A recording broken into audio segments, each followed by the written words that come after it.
कराची में बारिशों के ताकतवर सिस्टम की एंट्री हो चुकी है। कहीं रिमझिम तो कहीं तेज बारिश से मौसम खुशगवार हो गया। मौसम का हाल बताने वालों का कहना है कि शहर कायद में कल सुबह तक बारिश बरसने वाला सिस्टम कमजोर हो जाएगा। कराची में बारिशों के ताकतवर सिस्टम की एंट्री हो चुकी है। कहीं रिमझिम तो कहीं तेज बारिश से मौसम खुशगवार हो गया, जबकि मौसम का हाल बताने वालों का कहना है कि शहर कायद में कल सुबह तक बारिश बरसने वाला सिस्टम कमजोर हो जाएगा।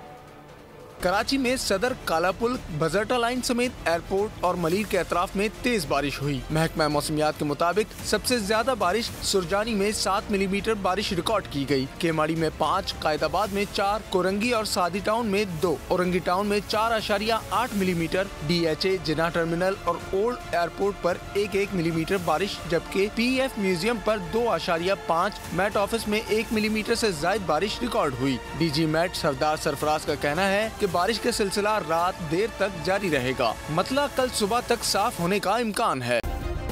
सब्सक्राइब करें और बेल दबाएं ताकि कोई खबर रह न जाए।